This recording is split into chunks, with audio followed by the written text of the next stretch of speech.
बड़ा ही क्रेज है और वो दिन भर रील्स बनाती रहती है, खाते पीते घूमते फिरते घर में कॉलेज में। रील्स बनाने के कारण प्रज्ञा पूरे कॉलेज में हाईलाइटेड है।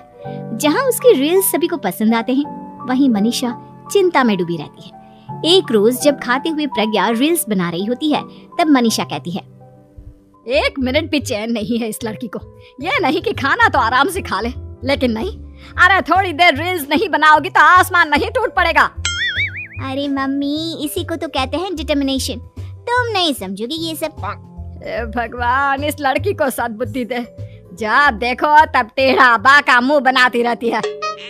मनीषा की बात का प्रज्ञा पर जरा भी असर नहीं होता और वो खाते खाते रील्स बनाती रहती है। दिन बीतने लगते हैं और देखते देखते प्रज्ञा का कॉलेज भी खत्म हो जाता है। आए दिन कोई ना कोई मनीषा को प्रज्ञा की शादी करवाने का सुझाव दे जाता है। सब ठीक ही कहते हैं, प्रज्ञा की शादी कर देनी चाहिए।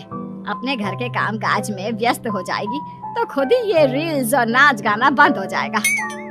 मनीषा और प्रेम प्रज्ञा के लिए एक अच्छा लड़का ढूंढने लगते हैं और तभी विकी का रिश्ता प्रज्ञा के लिए आता है, जिसने प्रज्ञा को उसकी रील्स देखकर पसंद कर लिया था।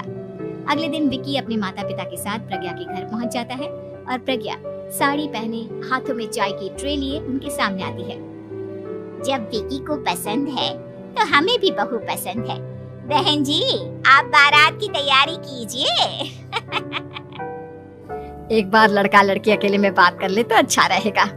हाँ हाँ, क्यों नहीं। मनीषा विकी को प्रज्ञा के कमरे में भेजती है, जहाँ प्रज्ञा पहले से ही रील्स बना रही होती है। तभी विकी कहता है, आ गए आपके साजन जी। हमारे साथ ये रील्स कंप्लीट करती तो और भी अच्छा रहता। अच्छा जी, अब आ ही गए हैं तो बना ही लेती हूँ आपके साथ। दोनों मिलकर रील्स बनाते हैं।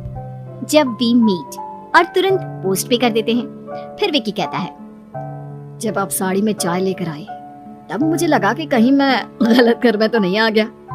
अब सही है। दोनों की शादी पक्की हो जाती है और शादी के दिन भी प्रज्ञा रील्स बनाने से चूकती नहीं, यहाँ तक कि बारात के समय भी नाचते हुए रील्स बनाती है। सभी लोग प्रज्ञा की तारीफ के पुल बांध देते हैं और प्रज्ञा नाचती गाती अपने ससुराल चली जाती है। सब कुछ अच्छा चल रहा होता है। प्रज्ञा यहाँ भी दिन भर हर चीज की रील्स बनाती रहती है।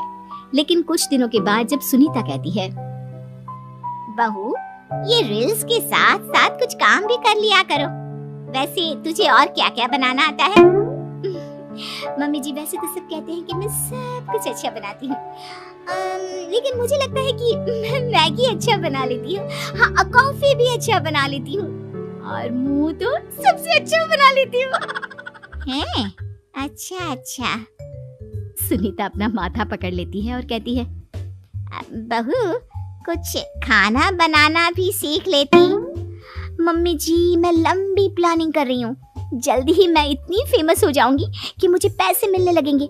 हम दोनों सास बहू राज करेंगे, राज। नौकर काम करेंगे और लोगों की तो लाइन लगेगी हमसे मिलने के लिए। तेरा दिमाग खराब हो गया है क्या बहू? हंसी मजाक तक ठीक है, लेकिन इस तरह घर नहीं चलते। जितना जल्दी हो इस घर के तौर तरीकों को सीख लो। प्रज्ञा मुंह घुमाकर चली जाती है और तुरंत उसी वक्त एक रील बनाती है। ये देख सुनीता का गुस्सा 7वें आसमान पर चला जाता है और विकी के घर आती ही सुनीता उसे सब कुछ बताती है। विकी भी अब प्रज्ञा की इन हरकतों से परेशान हो जाता है। तुम टेंशन मत लो मम्मा, मैं देख लूंगा। विकी कमरे में जाता है तो देखता है कि प्रज्ञा रील्स बना रही है। विकी बड़े ही प्यार से प्रज्ञा से कहता है, प्रज्ञा, इन सब के लिए मैं तुम्हें मना नहीं कर रहा हूँ, लेकिन फिर भी हर वक्त तो ये अच्छा नहीं लगता ना।